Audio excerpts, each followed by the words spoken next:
Bismillahirrahmanirrahim. Dulur-dulur, dina kasempatan nu ayeuna pribadi sejak neraskeun hancak deresan anu katunda kamari dina nguningakeun level atau tingkatan puasa.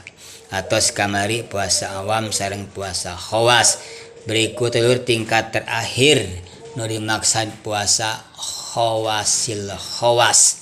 Referensina dina kitab Mutiara Nasihat halaman 12. Nu kumaha dulur nu disebat puasa khawasil khawas.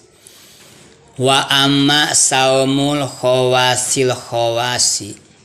Anapun ari nu dimaksud ku puasa khawasil khawas. Jika mari puasa khawas teh saumna jalma alim atau puasana jalma soleh upami khawas. Berarti upami khawasil khawas mah saumna anu soleh di antara anu saroleh, saumna jalmi alim di antara nu aralim, maka disebut puasa khawasil khawas. Kumaha bentukna puasa khawasil khawas? Pasaumul qalbi tah eta puasa hate. Maksudna di samping nu kamari anu khawas syaratna 5 dilaksanakeun oge hatena ge ngiring puasa. Hatena ge dipuasakeun. Tina naon puasana hate teh? Anil himamid duniyati, tina cita-cita atau kahayang dunia. Wal ibkari jeung pirang-pirang pemikiran adunya wiyati anu sipata keduniawiaan. Gitu. Waqafuhu jeung nyegahna hate atau nyengkerna hate. Amma tina perkara siwallahi salianti Gusti Allah bil kulliyati kalayan sagemblengna. Lempengna dulur nu disebut puasa khawasil khawas teh adalah di samping nu kamari nu khawasna dilaksanakeun hatena ke dipuasakeun tina sanes hankanten kahayang dunia nya. Hayang dunya dina hatena boro-boro hayang ngartege teu pisan. Seperti mana hayang dunya hayang teuing lebaran ayeuna make sarung BHS alus tah eta kan dunia nya. Duh bangun ngeunah engke buka teh jeung opor ayam kampung tah eta naon? Dunia. Tah jalma nu puasa khawas mah bersih hatena disuwungkeun manahna tina mikir-mikir urusan dunia. Wungkul nu aya dina hatena teh hanya Allah Subhanahu wa taala. Masyaallah.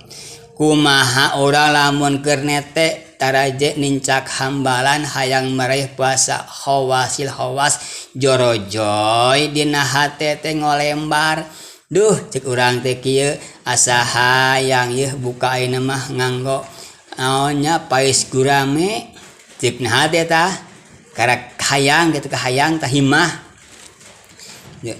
Jorojoy dina hate teh bangun ngeunah engke yeuh tas lebaran teh urang bareng-bareng jeung barudak urang naon botram tah eta naon dunia.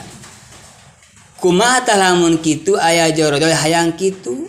Fa iza tafakkaro tatkala di mana-mana mikir-mikir saha hadaso imu jama anu puasa teh bima dina perkara siwallahi salianti Gusti Allah.